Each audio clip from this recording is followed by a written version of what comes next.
Gracias. Buenas tardes a todos. Muchas gracias a los organizadores del seminario. Miren, yo quiero empezar con un par de observaciones. La primera es que esta charla es introductoria, en el sentido de que no voy a suponer que saben juegos ni nada así especializado, ¿no? Y la otro comentario que quiero hacer es que la plática yo la pensé en honor de este señor Lloyd Shapley, que falleció ahora en marzo, el 12 de marzo, y resulta que nosotros trabajamos mucho en cosas que él hizo, ¿no? Por ejemplo, no solo juegos markovianos, sino también una cosa que se llaman juegos potenciales. Entonces la idea mía original era darles una visión panorámica, ¿no? de juegos markovianos, pero centrados en lo que se llaman equilibrios asintóticos. Resulta que empecé a preparar la plática y me di cuenta que es imposible hacerlo en una hora, ¿no? o en dos inclusive, ¿no? Como que es mucho material y con muchos aspectos, ¿no? Entonces, de plano les voy a hablar un poco sobre juegos markovianos, juegos de suma cero, equilibrios asintóticos, cómo se estudian, por qué se estudian, porque son interesantes, etcétera, ¿no? Pero entonces, ya cuando me desconecten a la máquina ahí le paro, ¿no? Unos, ¿qué será? ¿50 minutos? ¿Sí? Bueno, entonces, como les decía, esta plática es en honor de Lloyd Shapley. Él era matemático, pero trabajó mucho en teoría de juegos, y lo que hizo tuvo tanto impacto en ciencias sociales y en particular en economía, que recibió el premio Nobel en economía en el 2012, ¿verdad? Este es su artículo original, que está basado en su tesis doctoral de 1953, y entonces él hablaba de juegos estocásticos, ¿verdad? Pero en realidad está usando cadenas de Markov, o sea, probabilidades de transición y ese tipo de cosas, ¿no? Como lo ven ahora en probabilidad, ¿verdad? Entonces, la idea es, como les decía, ver algunos ideas de equilibrios asintóticos para juegos de suma cero, juegos markovianos, como son equilibrios de promedios a largo plazo, ¿verdad? Equilibrios ergódicos, y otros como estos equilibrios de sesgo o de overtaking. Overtaking se traduce como rebasar algo, ¿no? O catching up, ¿no? Como cuando tienen un carro y lo alcanza otro, ¿no? Lo alcanza el equilibrio, ¿no? Entonces más o menos por ahí va la cosa. Entonces miren, como estoy suponiendo que no saben teoría de juegos, ¿verdad? Si saben, pues mejor, ¿no? Pero como estoy suponiendo que no saben, voy a empezar con un breve glosario, ¿no? Terminología que usa uno para irnos ubicando. Una cosa muy importante es unas observaciones que quiero hacer desde el punto de vista histórico, porque resulta que cuando estaba preparando la plática me di cuenta de que prácticamente de todo lo que hemos hecho en los últimos 50, 60 años de juegos dinámicos está basado en un periodo de lo que hicieron unas gentes en un periodo muy corto, fíjense, más o menos del 45 al 55, por ahí, al 1960, ¿no? Entonces por eso quiero enfatizar eso, porque precisamente el trabajo de Shapley está en ese contexto, ¿no? Y luego ya después viene ya la parte de juegos markovianos de suma cero, ¿no? Entonces, como les decía, un breve glosario. Un juego es un modelo matemático de situaciones de conflicto o de negociación entre tomadores de decisiones, ¿no? Pueden ser gobiernos, empresas, no sé, individuos, ¿no? Personas. Por ejemplo, ahorita están muy de moda, de hecho, han visto que con la reforma energética en México ha habido muchos subastas, ¿no? Que ha organizado la CFE, Pemex, etcétera. Las subastas son ejemplos de juegos, ¿verdad? O sea, tienen una empresa, lo que sea, ¿verdad?, que ofrece en venta algo, y entonces hay competidores, ¿verdad?, que desean adquirir esa cosa, ¿verdad? Y entonces ese era un ejemplo de un juego, ¿verdad? Una subasta. ¿Qué otro ejemplo muy común? Por ejemplo, acaban de ver hace poco, no sé, cosa de días o semanas, ¿no?, que se firmó un convenio entre México y Estados Unidos de las líneas aéreas, ¿no? Para unirse aerolíneas norteamericanas con mexicanas, por ejemplo Aeroméxico con Delta y no sé qué más, para repartirse el mercado, ¿no? Del transporte aéreo y cosas así, ¿no? Pues todas esas son cosas, ¿no? Como les decía, de conflicto o de negociación entre individuos, ¿no? O gobiernos o lo que sea, ¿verdad? Y esos tomadores de decisiones se les llama jugadores, agentes, controladores, etcétera, ¿no? Dependiendo del contexto, ¿verdad? Entonces, para proyectos de esta clase, de esta plática, voy a pensar en 3 tipos de juegos, ¿no? Bueno, de hecho solo 2, ¿no? Pero lo voy a poner así. Los juegos que se llaman estáticos o de una tirada, ¿verdad? Son juegos, como le dice el nombre, nada más se juegan una vez, ¿verdad? Como lanzar una moneda. Si ese mismo juego lo repiten, ¿verdad? Una infinidad de veces, así como cuando tienen una sucesión de variables aleatorias, ¿no? Que las van repitiendo, ¿no? Como resultado de un experimento, entonces tienen lo que se llama un juego repetido. Y luego los juegos dinámicos, ¿verdad? Que son en los que estamos interesados, son juegos en donde el estado del juego se comporta como un sistema dinámico, ¿verdad? O sea, como una ecuación diferencial ordinaria o estocástica, etc., ¿verdad? Entonces, los juegos estáticos, bueno, vamos a ver un poquito de ellos, ¿no? Porque la idea es tratar de extender esas ideas, ¿no? Del caso estático al caso dinámico, ¿no? Entonces, para empezar por el principio, ¿verdad? Uno de los modelos de juegos más comunes, ¿verdad? En el caso estático, son los que se llaman juegos en forma normal o forma estratégica, que son como una terna, ¿verdad? Donde la primera componente, n, es el conjunto de los jugadores, ¿verdad? Vamos a suponer que el número de jugadores es n minúscula. Luego, para cada jugador i, tienen un conjunto ahí de acciones admisibles por el jugador i, ¿verdad? Y luego para cada jugador i tienen b sub i, que es la función de pago del jugador i, ¿verdad? Entonces tienen el conjunto de jugadores, el conjunto de acciones para cada jugador y la función de pago para cada jugador. Pero fíjense que viene lo interesante, resulta que la función de pago, lo que puede ganar o perder el jugador, no depende solo de lo que él hace, sino que depende de las acciones de todos los jugadores. O sea, esta función está definida sobre el producto cartesiano de los conjuntos estos de los jugadores, ¿verdad? Entonces es la parte interesante, ¿no? De que lo que está haciendo el individuo I depende no solo de lo que él hace, sino también de lo que hacen los otros, ¿no? Los contrincantes, los oponentes, ¿verdad? Entonces, pues entonces ya la cosa se empieza a poner de ambiente, ¿no? Porque la situación, básicamente en un problema de juegos lo pueden ver como un problema de optimización, ¿verdad? Pero el problema es que aquí tienen un montón de funciones y cada una depende de un montón de variables, entonces no tiene sentido hablar de optimalidad, ¿no? Entonces por eso habla uno de equilibrios, ¿no? Entonces el equilibrio que nosotros queremos estudiar es lo que se llama equilibrios de Nash, ¿no? O equilibrios no cooperativos. Entonces para dar esa definición, voy a usar esta notación. Vamos a suponer que tenemos un vector en este conjunto, ¿verdad? En el producto cartesiano, y luego si le quitamos la y-ésima coordenada, ¿verdad? Nos queda un vector de tamaño n-1, ¿verdad? O sea, es el mismo vector que antes, pero sin la y-ésima coordenada. Y luego esta notación lo que quiere decir es que agarramos el vector a, le quitamos la y-ésima coordenada y en su lugar ponemos b sub i, ¿verdad? Entonces, en particular, ¿verdad? Por una uso de notación, el vector a, este que está aquí, lo pueden escribir de esta manera, ¿no? Primero le quitan la y-ésima coordenada y luego se la vuelven a poner, ¿no? Y entonces les quedaría esto que está aquí.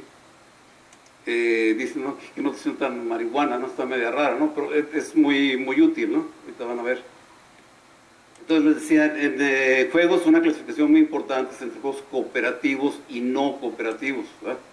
Nosotros estamos interesados en el caso no cooperativo, ¿no? En el que básicamente lo que quiere decir es que los jugadores se rascan cada quien con sus propias uñas, ¿no? Cada quien trata de obtener el mayor beneficio posible, ¿verdad? Y entonces vamos a considerar un juego en forma normal, ¿verdad? Que es este que acabo de ver aquí, y entonces vamos a decir que un vector en el producto cartesiano, ¿verdad? es un equilibrio de Nash, o equilibrio no cooperativo por el juego G, si para cada jugador I, fíjense, si el jugador I alcanza su máximo, ¿verdad? O sea, maximiza su función de pago en A y gorro, cuando los demás jugadores fijan sus acciones en las coordenadas restantes, ¿no? Entonces, por eso se llama un equilibrio, ¿verdad? Porque se fijan, si todos los jugadores fijan sus estrategias, entonces el iésimo jugador alcanza su máximo en esta coordenada, ¿verdad? Y eso es para cada jugador, ¿no? Entonces, si lo ven de una manera simplista, pues como les decía, son problemas de optimización, ¿verdad? Pero son problemas, están acoplados, ¿no? Porque esos tienen que ser para cada jugador I.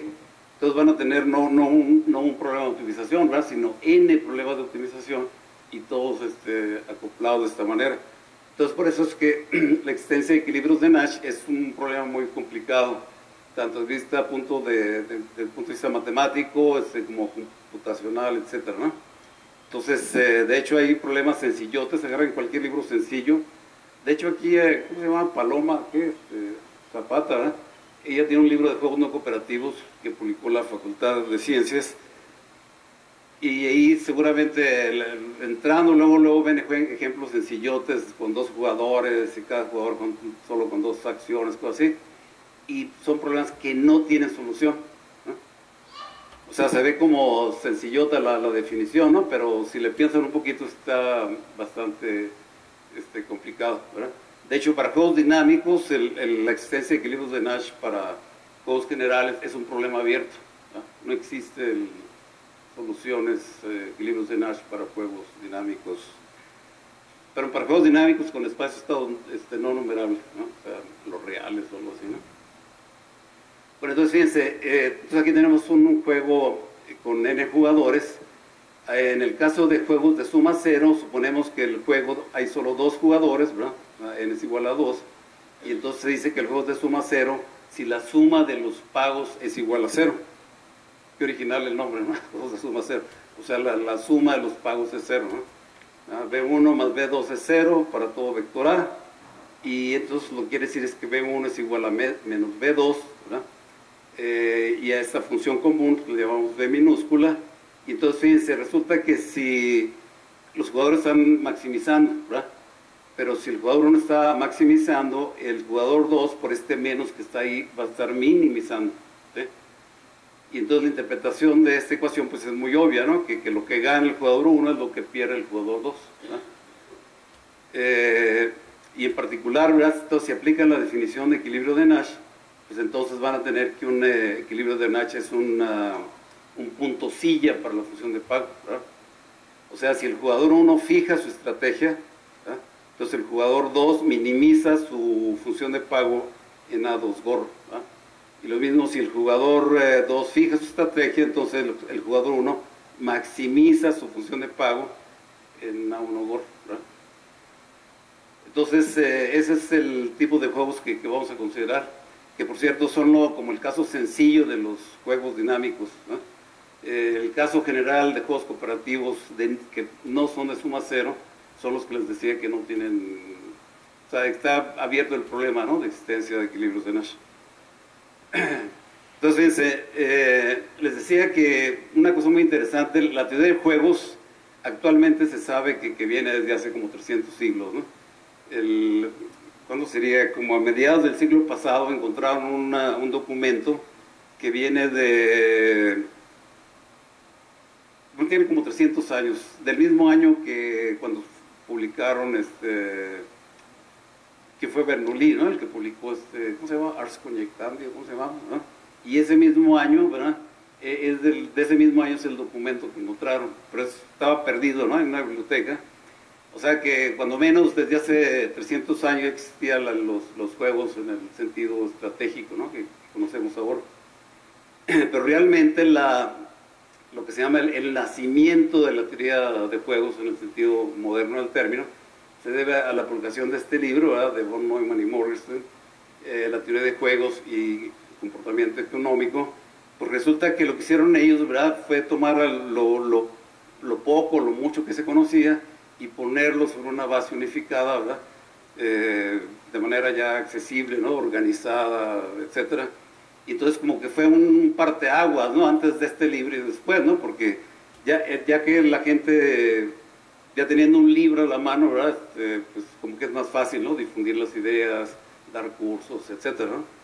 Y entonces, casi de inmediato, ¿verdad? Viene este señor Walt, ¿verdad? Con lo que se llama el enfoque Minimax, Nash, ¿verdad? Con su tesis de 1950, con los juegos cooperativos, los juegos de negociación, etcétera, ¿verdad? Que también tuvo mucho impacto, ¿no? Entonces por eso recibió el premio Nobel en 1994. Y vienen otras cosas, ¿no? Que voy a decir ahorita, pero antes de eso quiero mencionar un poco del caso Minimax, porque lo pueden ver como un caso especial de los juegos de suma cero, ¿verdad? Resulta que, fíjense, este señor, la idea es muy sencilla. Imagínense que tienen, imagínense que quieren minimizar una función, ¿verdad? Sobre X en un cierto dominio, ¿verdad? Pero la función depende de un parámetro desconocido, ¿verdad? Entonces, ¿qué hacen? Pues lo que se le ocurrió a este señor, ¿verdad? Lo único que saben es que el parámetro está en un conjunto mayúsculo, por ejemplo, un intervalo, cosas así, ¿no?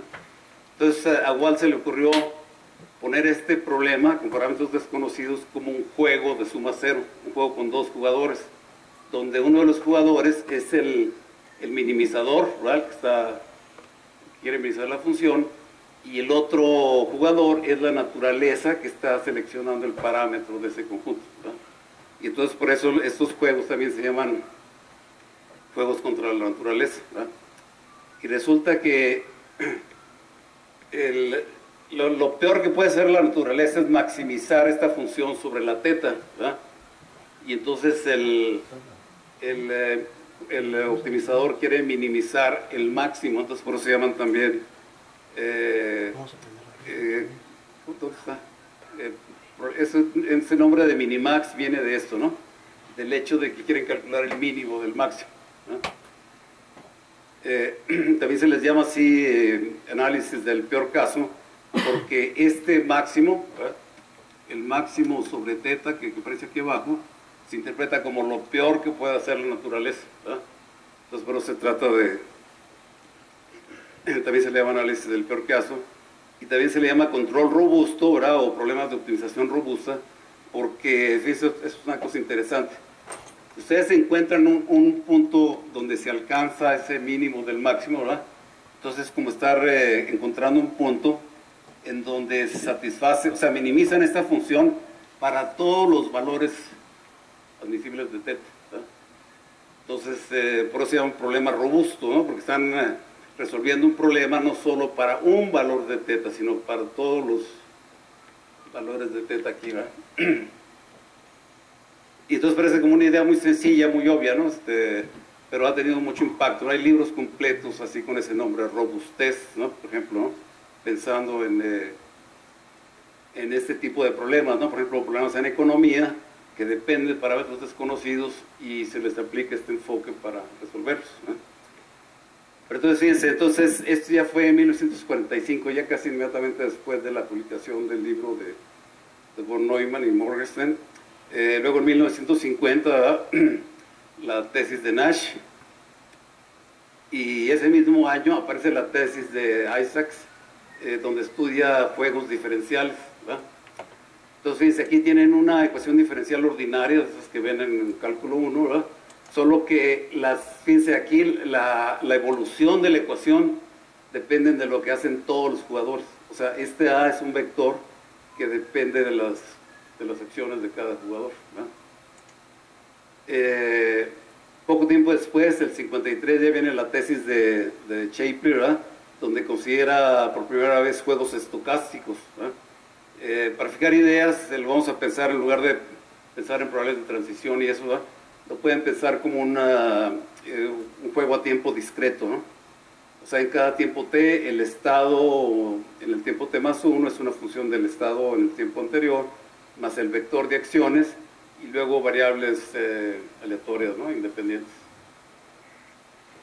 Y ya tiempo después, ¿verdad?, vino el caso de ecuaciones diferenciales estocásticas o juegos diferenciales estocásticos, donde tienen la parte esta,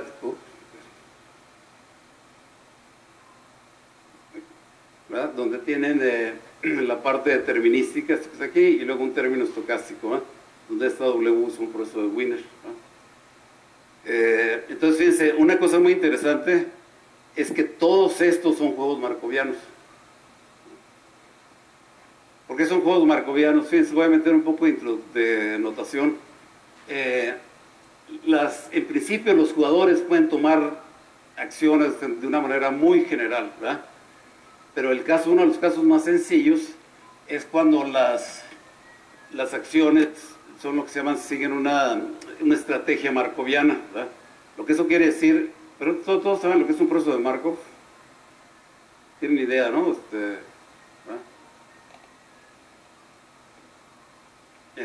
Entonces, una estrategia markoviana es una función que depende únicamente del tiempo presente y del estado actual. Y entonces, fíjense, si ustedes toman una política markoviana y la sustituyen aquí, ¿qué va a pasar? Pues que esa ecuación diferencial, ¿verdad?, les va a quedar x punto es igual a una función, digamos, f barra, que va a depender únicamente del tiempo y del estado en el tiempo t, ¿verdad? O sea, una f barra de t. Y entonces, la solución es un proceso de Markov, ¿verdad? Entonces, ese sería en este caso. En el caso diferencial estocástico pasa lo mismo.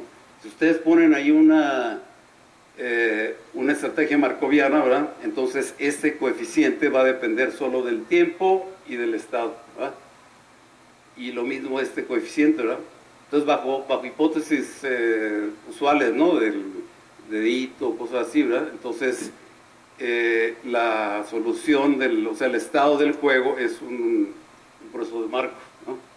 Entonces, por eso se llaman juegos markovianos, porque a la hora que ustedes ponen que utilizan una estrategia markoviana, el estado es un proceso de Markov, ¿verdad? Y lo mismo aquí, ¿verdad? Si las variables aleatorias, estas son independientes, y además son independientes del estado inicial, ¿verdad? Y además meten aquí ¿cómo se llama?, una estrategia markoviana. Entonces la ecuación les queda xt más 1 es una función f gorro, ¿verdad?, o f barra, que depende solo del tiempo y del estado. Perdón, y las variables, ¿no? Y una cosa que han visto seguramente en el proceso de Markov, que un proceso de Markov en tiempo discreto, ¿verdad?, o más bien un proceso estocástico en tiempo discreto es de Markov, sí, solo sí, se puede escribir en esta forma, ¿verdad? O sea, existe una función medible f barra y variables independientes, ¿verdad?, tales que las variables se pueden escribir de esa manera, ¿verdad? Entonces, por eso es que son juegos... ¿qué pasó aquí? Me adelanté, ¿verdad? Okay. Sí, les decía, todos estos juegos son markovianos, ¿verdad? Y todos, como les decía, todo fue en un periodo cortísimo, ¿no? Más o menos del 44, 45 a 1960, ¿verdad? Y entonces todas las aplicaciones, economía, problemas ambientales, etcétera, ¿verdad?, que surgieron de ahí, pues todos iniciaron en un periodo muy corto, ¿verdad? Bueno, entonces les voy a explicar ahora sí un poco de juegos markovianos de suma cero, ¿verdad? Una cosa muy importante es que para fijar ideas, ¿verdad?, para simplificar las cosas, vamos a considerar un juego a tiempo discreto, ¿verdad? Pero lo mismo pueden hacer para el caso de difusiones, o sea, juegos diferenciales ordinarios o juegos diferenciales estocásticos, etc., ¿verdad? Entonces vamos a considerar, como el juego es de suma cero, vamos a suponer que tenemos solo dos jugadores, ¿verdad?, uno con acciones A, otro con acciones B, y luego que tenemos perturbaciones, ¿verdad?, que son variables independientes, que son independientes del estado inicial. Entonces vamos a anotar por A el espacio de acciones para el jugador 1 y B el espacio de acciones para el jugador 2, ¿verdad? Y vamos a denotar como phi sub i la familia de estrategias estacionarias. Les decía, en general, se consideran estrategias muy generales para los jugadores, ¿verdad? El caso más sencillo es el caso markoviano.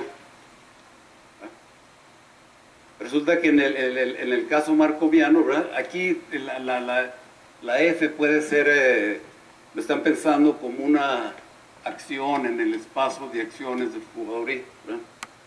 Pero en general, si ustedes tratan de resolver un problema en este tipo de estrategias, muchos no tienen solución, tienen que irse a espacios más grandotes, ¿verdad? Y entonces, en lugar de considerar estrategias así, funciones, ¿verdad?, lo que consideran, esto es una medida de probabilidad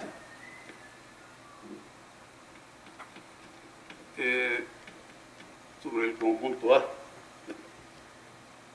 Entonces, esto que está aquí no es un valor, ¿no?, sino que para cada t y x, ¿verdad?, es una cosa rara, ¿no?, que es una medida de probabilidad, ¿verdad?, sobre los conjuntos medibles o lo que sea de ahí, ¿verdad?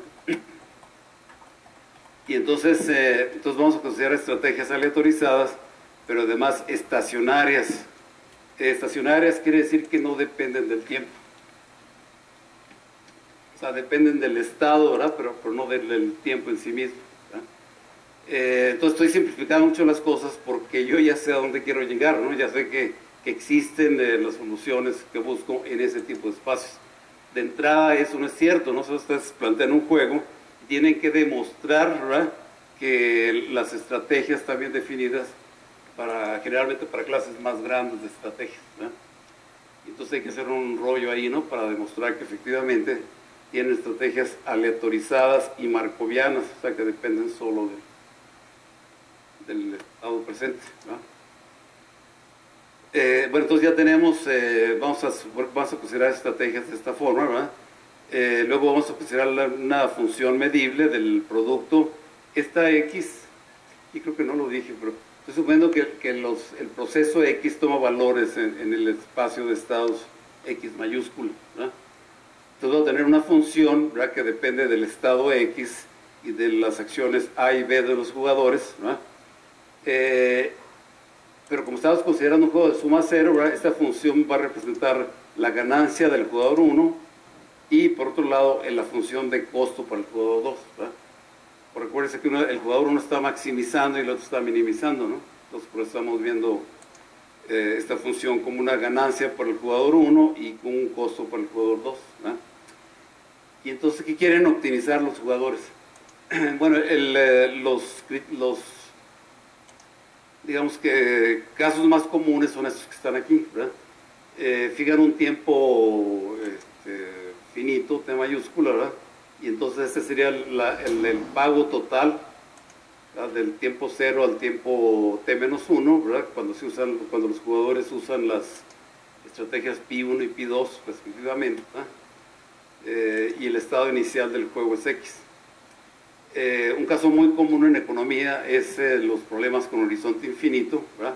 O sea, son problemas en donde a priori no saben cuándo va a terminar, ¿verdad?, como problemas de crecimiento económico y esas cosas.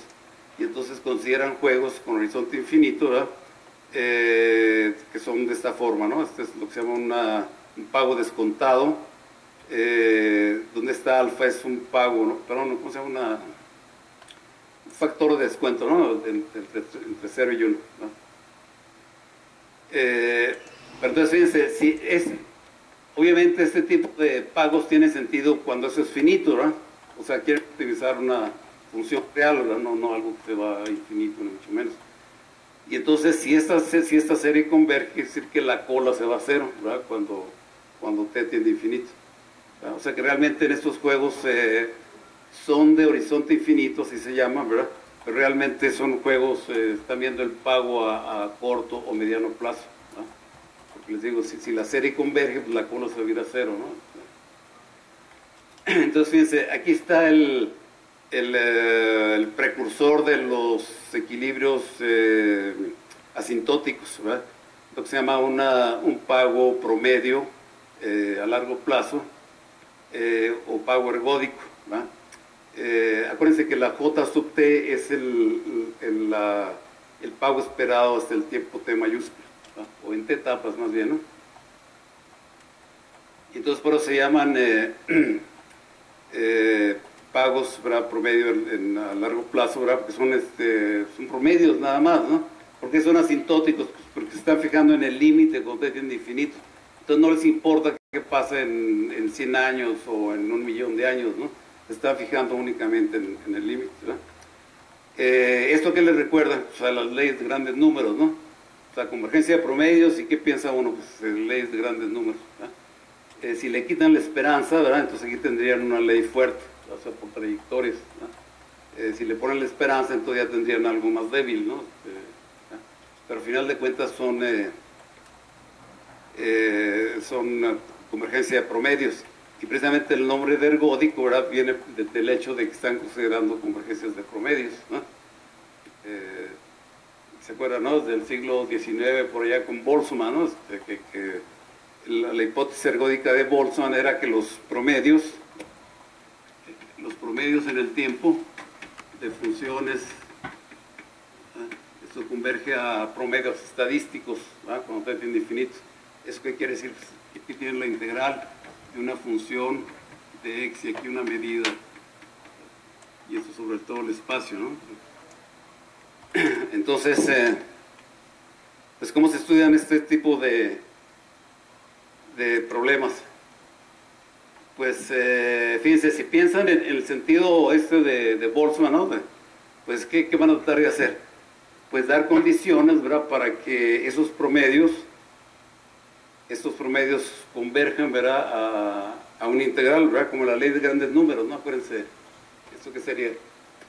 En la ley de grandes números tienen una suma de variables, independientes, idénticamente distribuidas, etcétera, ¿no?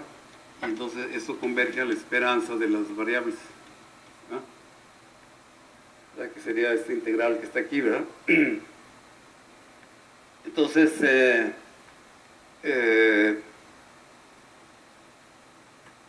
fíjense, lo primero que hay que hacer, si siguen este enfoque, ¿no?, de la teoría ergódica, pues dar condiciones para que exista esta medida, ¿verdad?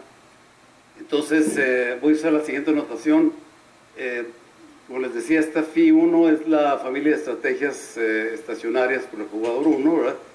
La interpretación es la siguiente: si el estado del juego es X, ¿verdad?, entonces esto que está aquí es la probabilidad de que el jugador 1 tome acciones en el conjunto C, ¿verdad?, donde C es cualquier subconjunto de A, ¿verdad? Y Φ2 es la misma, ¿no? Este sería el conjunto de estrategias para el jugador 2.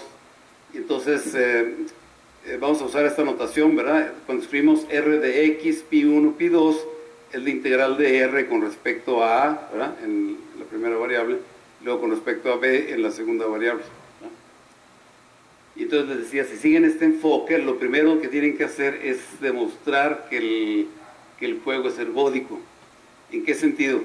Pues que tienen que demostrar, ¿verdad?, por eso le puse el lema, ¿no?, es parte de la tarea que tienen que hacer, demostrar que para cada par de estrategias existe una medida única sobre el espacio de estados, tal que este promedio, ¿verdad?, esto que está aquí por trayectorias o la esperanza, converge a la integral de R con respecto a esa medida, ¿verdad? Entonces ya saben, ¿no?, ya cuando ya tienen una idea, ¿no?, en lugar de tener este chorizón que está aquí, ¿verdad?, ahora fíjense, lo que tienen es que es una integral, ¿verdad? Y además esto, fíjense, una cosa muy importante es que esto no depende del estado inicial, ¿verdad?, sino que esa integral va a ser para cualquier estado inicial, ¿verdad? Otra cosa, entonces, ya tienen ya saben esos límites raros, ¿no?, que tenían allí los pagos promedio, ¿verdad?, ya saben cómo son. Pero una segunda etapa, otro lema es demostrar que el juego tiene un valor, ¿verdad? Lo que quiere decir es que si ustedes definen lo que se llama el valor superior, ¿perdón, qué dije? El valor inferior, ¿no? O sea, primero calculan el ínfimo, luego el máximo, y el valor superior, ¿verdad?, primero el máximo y después el mínimo, pero resulta que los dos coinciden, ¿verdad? la existencia del valor del juego es como una condición necesaria para que el juego esté bien definido, ¿verdad? Esa condición de que los valores sean iguales, que el valor superior coincida con el valor inferior, en juegos dinámicos se le llama la condición de Isaacs. ¿Se acuerdan? Isaacs es el cuate que les mencioné, ¿no? Que su tesis de 1950 introdujo los juegos diferenciales, ¿no?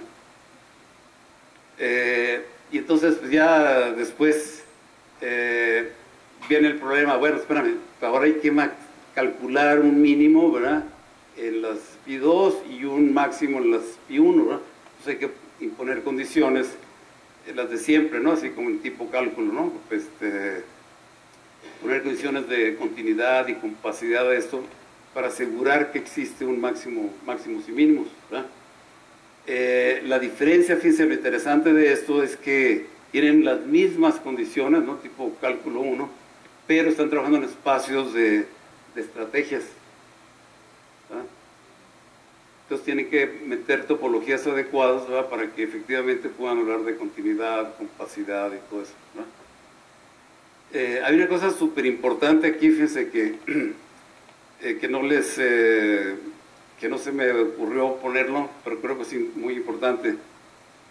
El enfoque que usa mucho la gente para juegos de suma cero, en el caso estático, es programación lineal, ¿no? Es programación lineal, de esa que ven, ¿qué será? Como en primero o segundo de licenciatura, ¿no? Y entonces, fíjense, ¿de dónde viene la idea?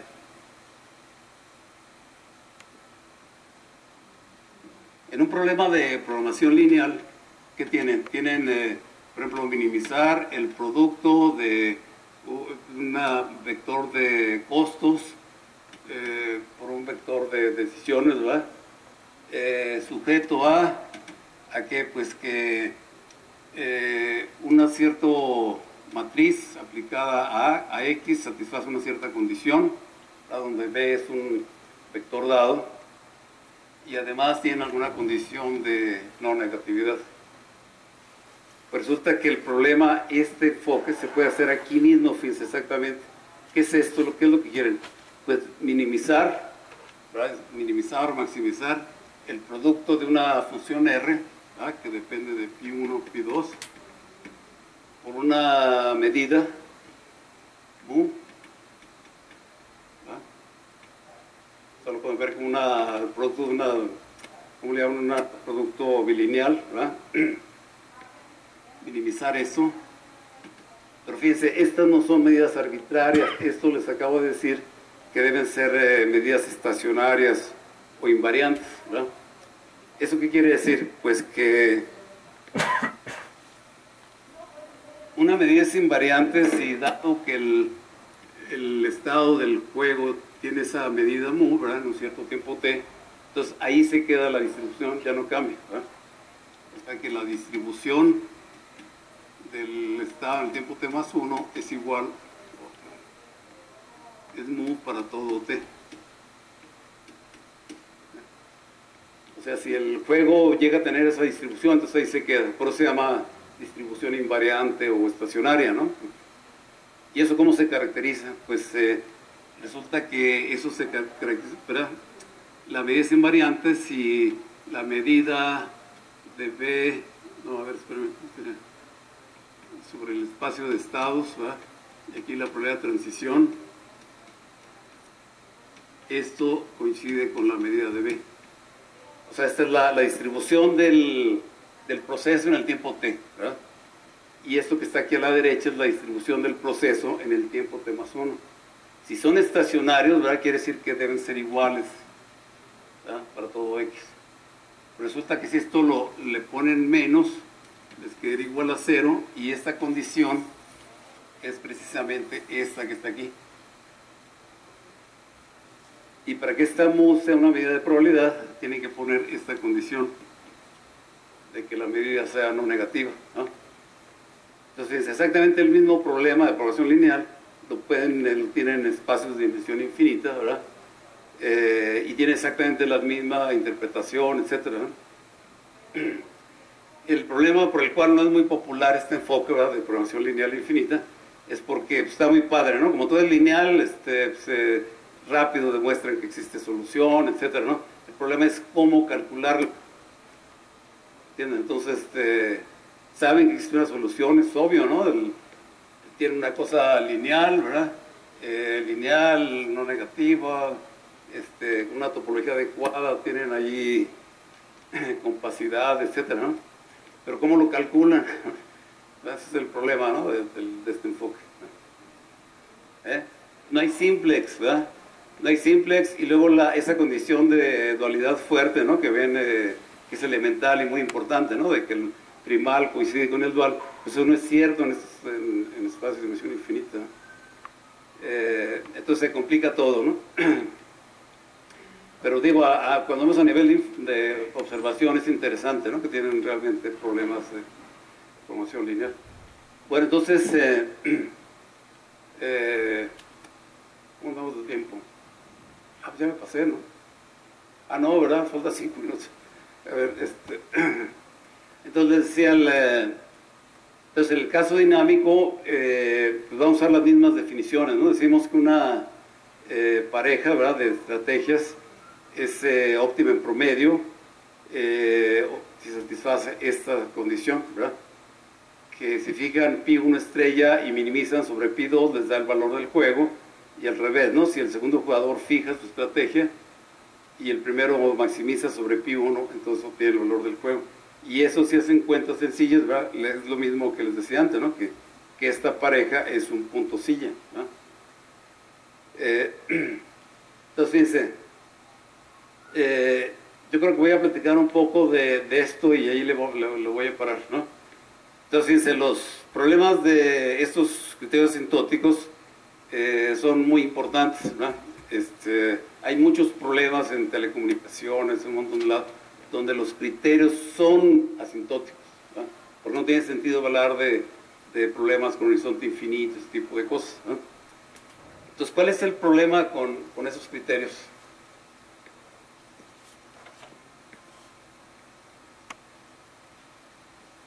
Bueno, además de la dificultad matemática, ¿no?, tiene un problema muy serio, fíjense, que los equilibrios ergódicos son poco selectivos o nada selectivos. ¿Qué quiere decir eso?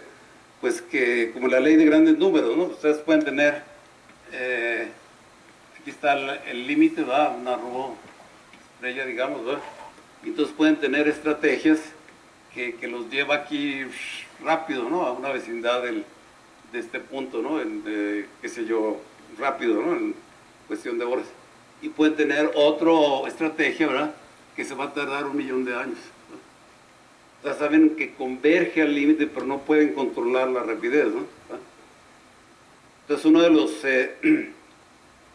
los problemas esos, ¿verdad?, que se presentan es tratar de controlar esa rapidez, encontrar estrategias que converjan rápido al valor del juego, ¿verdad?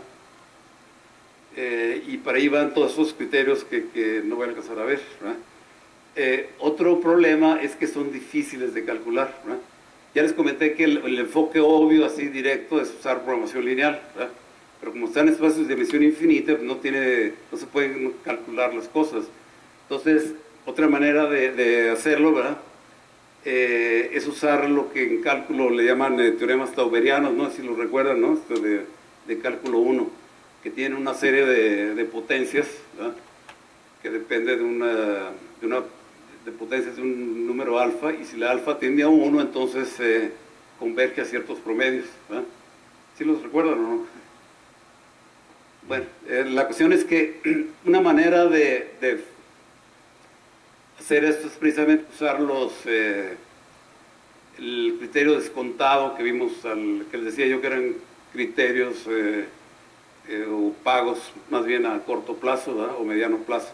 Pues resulta que una cosa, ¿verdad?, para acabar rápido, si ustedes saben, si recuerdan, si tienen un proceso de Markov en tiempo continuo, le pueden asociar un semigrupo, ¿verdad? Entonces el semigrupo le pueden asociar lo que se llama la resolvente. La resolvente no es más que la transformada de Laplace, e a la menos rho t, ¿verdad?, y aquí el semigrupo, ¿verdad? Este semigrupo es la esperanza de de la función f del proceso, va a ser el proceso de Markov, dada la condición inicial, dado que el estado inicial es x, ¿no? Y eso lo integran con respecto al tiempo, ¿verdad? Y eso les da lo que se llama la resolvente, ¿verdad? Entonces, fíjense, ¿cuál es la conexión con los criterios descontados? Pues fíjense, imagínense que aquí, ¿verdad?, adentro de la integral, le suman y le restan una constante, digamos f gorro, ¿no? Y entonces, ¿qué les va a quedar? Pues les queda la integral, ¿verdad?, de e a la menos rho t, y luego aquí esta esperanza menos f barra,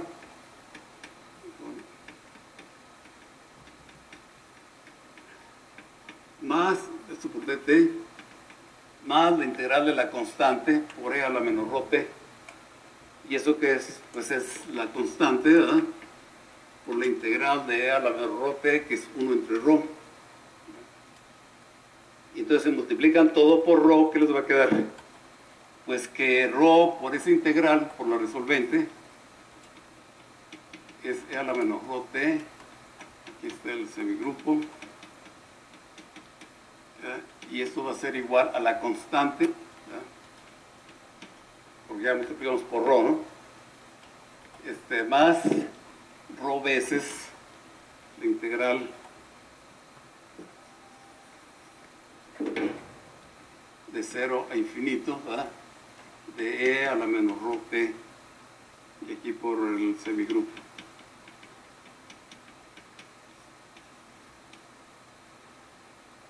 Y ya está, fíjense, ¿qué pasa? Que si la rho tiende a 0, ¿verdad?, pues si la rho tiende a 0 por la derecha, esto va a converger a esta constante siempre y cuando esta cosa se vaya a 0 cuando la rho tiende a 0, ¿verdad? ¿Y qué necesitan para que esto se vaya a 0 cuando rho tiende a 0? Pues lo único que necesitan es que esta cosa, ¿verdad?, que la integral sea finita, pues, ¿verdad? Y entonces lo que necesitan es dominar esta convergencia. Entonces, ¿qué necesitan? Pues que estas esperanzas, ¿verdad?, converjan a esta constante suficientemente rápido, por ejemplo, exponencialmente, ¿no? E a la menos teta t por una función que depende de x, ¿no? Algo así. Entonces, si pueden dominar esta convergencia, por ejemplo, de esta manera, ¿verdad?, entonces esto va a ser finito y se va a ir a 0 cuando lo tiende a 0. Y entonces, ¿qué esto dice en otras palabras? Que esto que está aquí, ¿verdad?, que vendría siendo esta f barra, esta misma constante que está aquí, la resolvente multiplicada por rho va a converger a esta constante, ¿verdad?, que es precisamente esta integral que está aquí, ¿no? Entonces, fíjense que lo interesante de esto es que necesita no solo la existencia de una distribución estacionaria, sino que además necesitan que estas integrales converjan muy rápido al límite, por ejemplo, exponencialmente, ¿sí? Entonces requieren lo que se llama ergodicidad exponencial, ¿no? Entonces no solo la existencia de una medida estacionaria, ¿verdad?, sino que necesitan que estas esperanzas converjan rápidamente al límite, ¿no? Se me hace que aquí les dejo, ¿no? Se me fue el avión. ¿Qué horas empezamos? Pues ya, ¿verdad? A la 1:30, ¿verdad? Sí, pues miren, como les decía, me da un poco de pena con ustedes porque mi idea original era hacer una especie de dar una idea panorámica, ¿no?, de estos equilibrios asintóticos y cómo se estudian, etcétera. Pero realmente es imposible hacerlo en una plática de 1 hora, ¿no? Entonces, pero si tienen preguntas, ¿no?, sobre los otros criterios, ¿no?, hay un montón, ¿verdad?, como este que está aquí, de caso descontado, unas cosas que se llaman el sesgo, ¿verdad?, que otra vez necesitan convergencia muy rápida a estos límites, etcétera, ¿no? Si quieren más información, con todo gusto, ¿no?, les puedo mandar referencias o lo que sea, ¿ah? Bueno, pues muchas gracias.